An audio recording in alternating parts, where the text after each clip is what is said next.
Welcome to Digication Scholars Conversations. I'm your host, Kelly Driscoll. In this episode, you'll hear part 2 of my conversation with Beata Jones, Professor of Business Information Systems Practice, Neeley Distinguished Teacher, and Honors Faculty Fellow at Texas Christian University.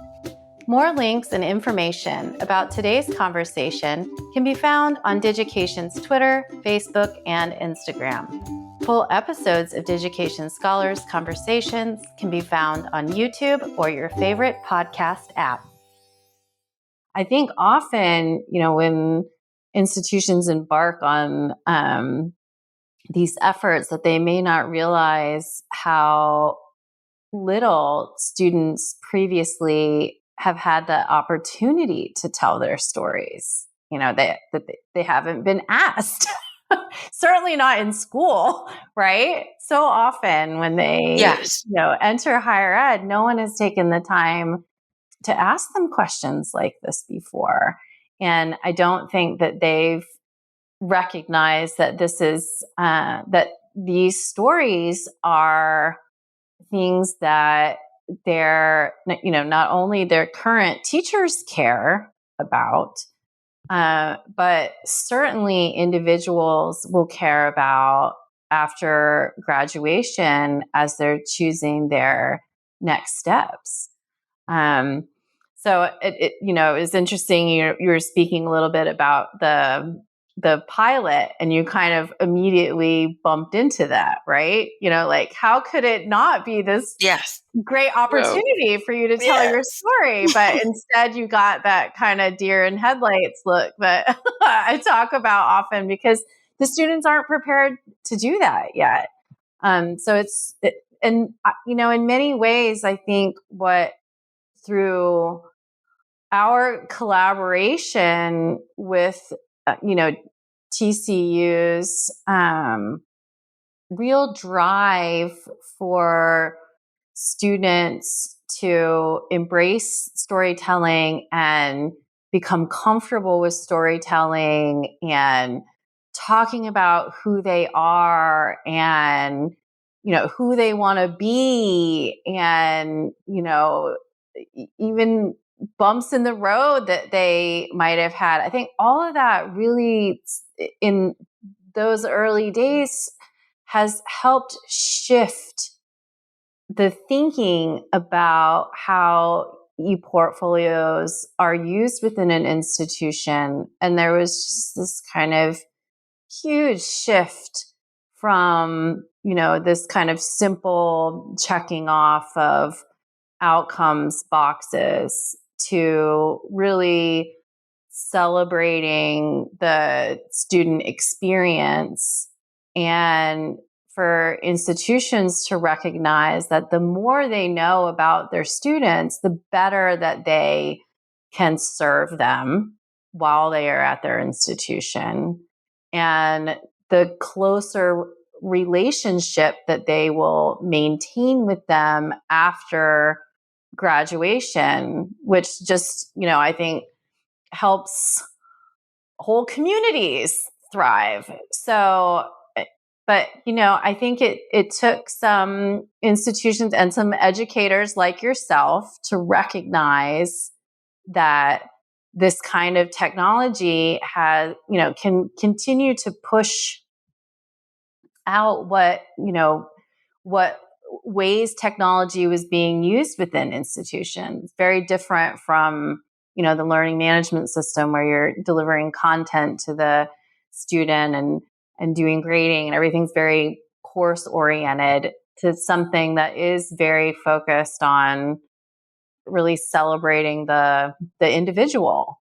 So thank you for sharing this story about your pilot and kind of how that informed that next step. And for listeners, I do highly recommend taking a look at the beautiful article that was published in the International Journal of ePortfolio that we'll link here in the show notes. I'm glad that you mentioned that, because that's a resource that, even though it was published a while ago, is still extremely relevant today and has some very good resources that can be used in your next class for those that are listening. So the other thing I wanted to touch on before, I'm sorry, I know I interrupted you with a little aside here, but I was curious, was there any kind of difficulty introducing this idea of storytelling? You were very specific in teaching in business information systems, which I think most people wouldn't make a connection to storytelling the way that they would, say in writing, where you're able to tap into some of the knowledge of your colleague there. So what was it? I feel like your journey might be a little different than some in other disciplines that aren't so technology oriented. So I think the storytelling piece grew out of the need to do an ePortfolio for an external audience. So the minute we start talking about an external audience, we're building, we have to tell a story. That's what we do. If you think about website development in business information systems field, or, we tell our company story, right? We build a brand. So if you take a look at the journal, right, we talk about branding. We talk about what's your brand. It's taking that digital identity and developing a brand and telling your story, what's unique about you, right? So there was actually a book that we used for dummies, believe it or not, in the for dummies series on building your personal brand, and we used some of the content for students to reflect upon. But it was sometimes rather an emotional journey. I know I'm going a little bit into another topic, but that's okay. We did a reflected best self. We did a reflected best self exercise for the students, and then we shared what we have found from those reflected best self exercises with each other about our strengths. Those were cathartic experiences sometimes for the students to be able to see themselves in a new light by people. So I think that how can you just report on it and not tell that story, right? It has to be a storytelling portfolio. So once again at that first ABLE conference, looking at samples and how the discussion was framed, coming from business information systems, thinking about portfolio for external consumption and how we have talked about it and taught that topic in the courses in our disciplines, I thought that this was critical to add, right? So adding the storytelling and using the technology to its full potential. So web is about a connection, right? Web of connections. So using everything that's out there and bringing it to the portfolio, using the richness of tools that are available to demonstrate our story, mapping tool, for example, right? Showing, not just talking. I know that I have colleagues in some disciplines who really like words and focus on just making sure that it's a beautiful story. But I think that there are some other disciplines where we like to see it visually. So adding visual elements to tell your story, it's more powerful. Right. So that's kind of how we, the journey from an assessment portfolio initially to reflective portfolio. Initially, it was all about reflection and all about for the student, but then also thinking that for the students to really embrace it, it has to be externally focused. They have to have the motivation. So it was that second semester transition. Really, it's not only how we we pitch it about what we do that's going to be important for the students. Yeah. And I do think it was, a component of that pitch, and also this kind of intersection between storytelling and personal branding, where,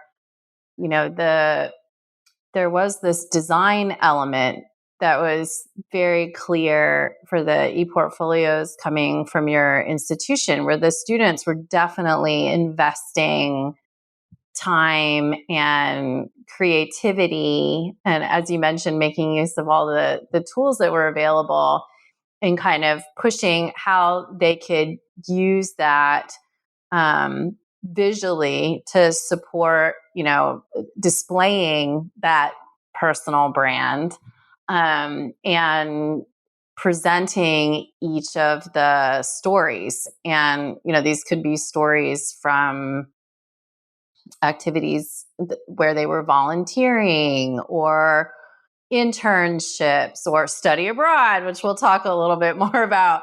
But I do think Yes. there were some of the very early ePortfolios that were just, aesthetically incredible. And again, I think raised the bar across other institutions too, that, wow, this is something that, students can use to tell that story, but we can go beyond, um, just the word. And I don't mean just that the words are not important, but there's the many elements that they can use to express that story, that can, because of the nature of the web, allow those external audiences to become connected and engaged, and, may travel through their narratives in different ways, than one would if they,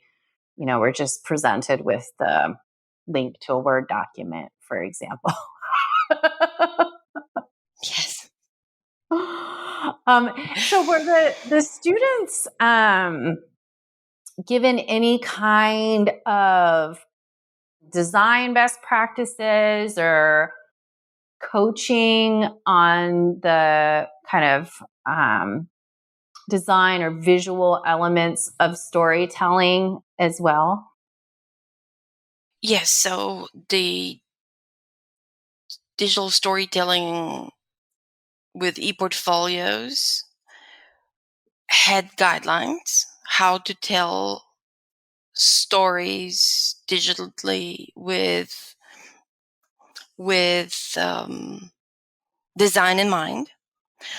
But there was also a rubric, an evaluation rubric, that was providing guidelines, so students knew what we were looking for, right? Mhm. So that there was a high level of customization that was expected. Okay. Right? We would push out templates, right? Mhm. And we would also model in the templates what is expected. Mhm. So we would not initially, of course, we pushed out a generic template because we didn't know any better. But then immediately we realized that that is not the best practice. We need to model for the students in the template that we desire them to make their own, to populate with content and tell their digital stories around habits of mind related to our university mission, that template has to be an exemplar. So there was an exemplar template, there was an exemplar portfolio that was kind of a meta portfolio, right, about how to Mhm. do digital storytelling with ePortfolios. And we had an assessment rubric that was providing guidance, kind of taking those elements um, that were presented visually, and maybe some students were not realizing that they were important. So Mhm. that was translated into words for them, Yes. so they understood that spelling matters, putting hyperlinks matters, having Mhm. a variety of artifacts that were from other courses and perhaps purposely created for the portfolio using the variety of free tools that are available for the students. So that was part of the package that was provided in the course. And I know so quickly, I think once these resources started to become available to the students, you started to see within the institution's ePortfolio directory all of these wonderful examples now created by students. And I felt like year after year, they kept just kind of raising the bar. And, students being able to see what other students were doing and say, oh, how can I do that? And the institution had created that wonderful peer mentor program and student showcases where, not only were the works being recognized by teachers, but were also being celebrated by peers within the institution. And, I know from my own children that the opinions of the the peers can go so far. Yes. Oh, we know that. So much further than the opinions of the faculty. So again, I think we talked a little bit about the spirit of the institution, and I think that kind of peer support and motivation and guidance. Students were involved in supporting students within kind of the ePortfolio lab environment, but we're also going out into classrooms and doing workshops. And I marveled at also just the leadership opportunity for the students that were involved with that, and had the opportunity to invite one of the students to speak at the American Association of Colleges and Universities about their ePortfolio. And as part of her, I would call,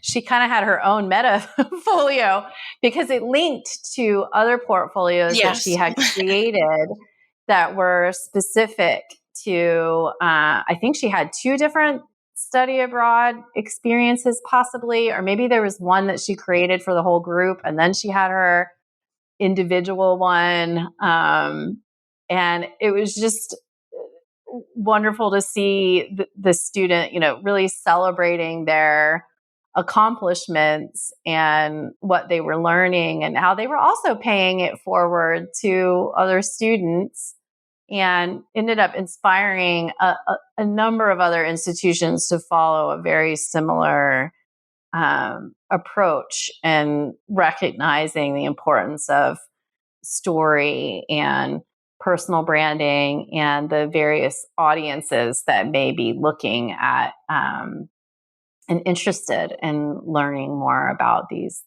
fantastic students. So I did want to talk a little bit about the ePortfolios and their connection specifically to study abroad for you. I had the opportunity to learn from Tracy Rundstrom a couple of years ago, and she was sharing this fantastic book. I believe it's Teaching Through a Prism. I'll share that in the show notes too. And I often bring this book up to other institutions, whether they're doing study abroad or not, because it's another resource that is just packed full of incredible reflection prompts that can, just be tweaked and changed a little bit, I think, to really work in any kind of discipline. But I'd love to hear how, you started to incorporate ePortfolios into the study abroad experience. I know that there was a bit of a gap with the pandemic and life. But I'm excited that Yes. it's being utilized again. And maybe even now, as you're utilizing it again, and there have been, different versions of Digication that have rolled out, how it's currently being used, and maybe how it might be different than how you used it in initially within study abroad. So initially, my study abroad experience focused around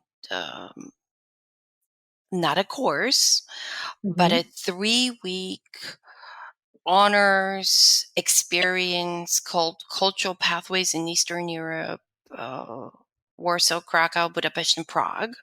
So students, by completing the study abroad experience, would have some of their honors program requirements met, but they would not receive credit. But it was supposed to, and there was a maybe financial reason for why we were doing this the way we were doing it, but we still wanted to have a rigorous experience, and students were promised that they would develop intercultural competence and knowledge through Yes. the study abroad. So, as you mentioned, Prism in Tracy Rundstrom Williams' book, um, I've worked with Tracy starting, I want to say, I used her curriculum for the first time in 2011, and we were using blogs. Mm-hmm. Blogger, I believe, the first time we were Mm-hmm. using to push out the curriculum to the students, and it wasn't pretty, but it worked. Um, then in 2013, once we got the ePortfolio, that was actually my first, come to think of it, experience with ePortfolio in the summer of 2013. I used Digication to push out a template for that particular program. So all of the curriculum, right? We had a portfolio for the program that was kind of like a website that talked about logistics, what we were going to do, and uh, who would who are the students that are studying and where are their portfolio. But Mm-hmm. then their portfolio were developed based on a template that we put together, and embedded Tracy's Prism model for developing intercultural competence.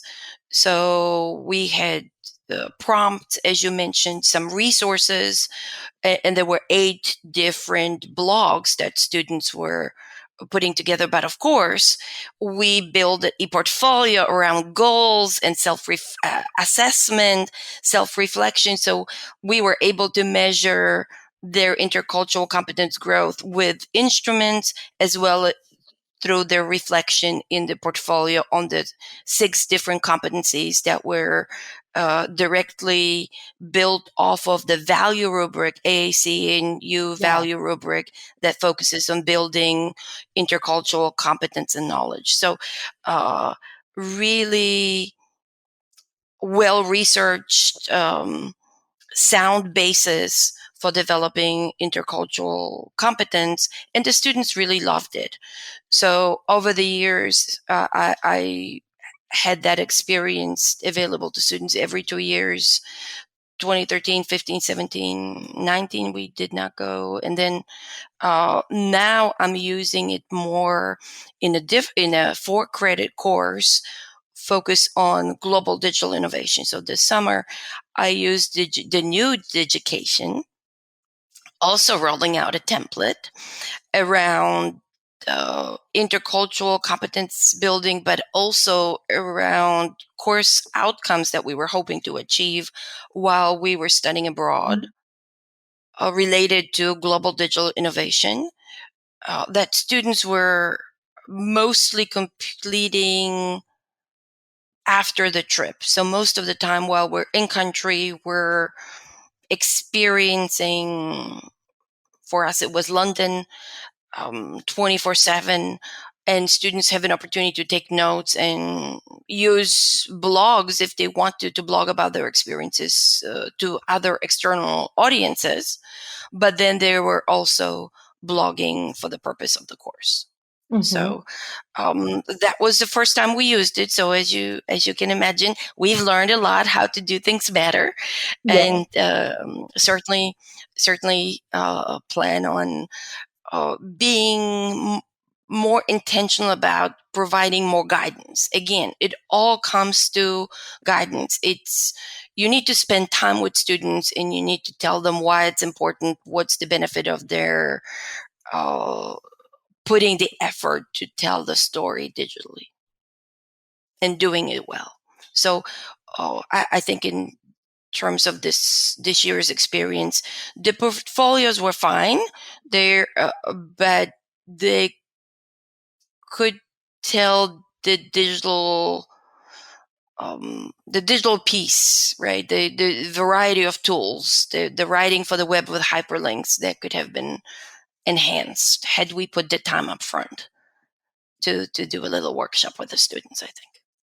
Yeah. Yeah. And I know there's some elements of study abroad where you're navigating this kind of in the field part of the experience, and then kind of connecting that to reflections that may be happening after the fact as well. So it does take some experimenting, and I'm excited to see how it will evolve with some of the new tools that we have available also. When is your next trip? So my next trip actually is in a different course, and it focuses on global business with an ethical lens in Sicily in May of 23. Oh, fantastic. Yeah, we'll have to connect after this conversation and make some plans for that also. And so when you're using it with study abroad, what are some of the stories that have really resonated with you that may have come out of the experiences that students have? What are some of the things that maybe kind of common themes that students are speaking to having these experiences, for many that maybe their first opportunities being abroad? Yes. What stands out to me is how surprised they are about their experiences. So whether it's something as simple as their ability to navigate the city on their own, Mm-hmm. to be wherever they want to be at a certain time. Um, you know, we live in Texas, we drive everywhere. So this is their first opportunity, unless they lived in large metropolitan areas. For most of us in the US, we drive. So for many of them, that ability to be able to figure out the subway system, the bus system, using their apps on the phone, and I read a lot of that reflection. The cultural clashes, Mm-hmm.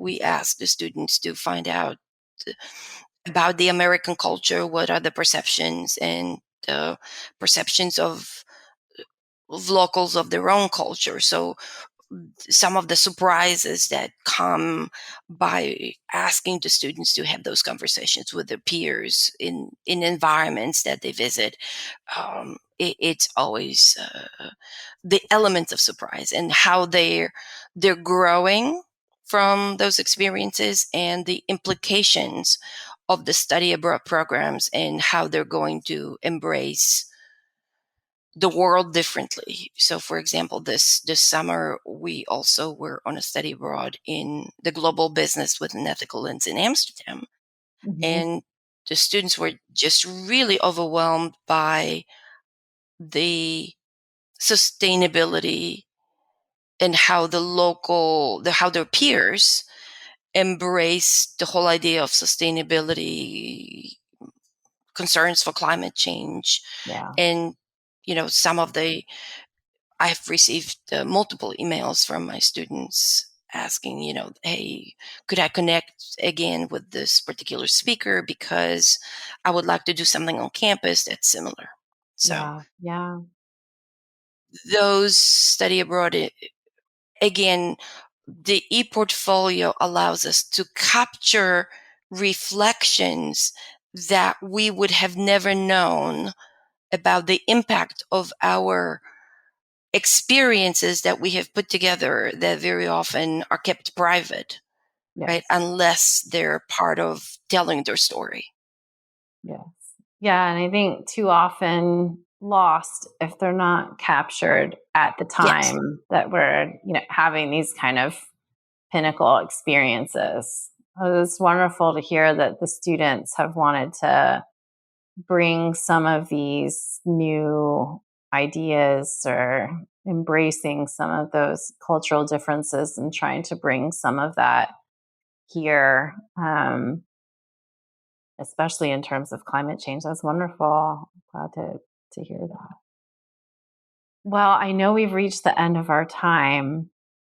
And I just wanted to thank you again so much for sharing your story and joining me today. I can't wait to share this with the community.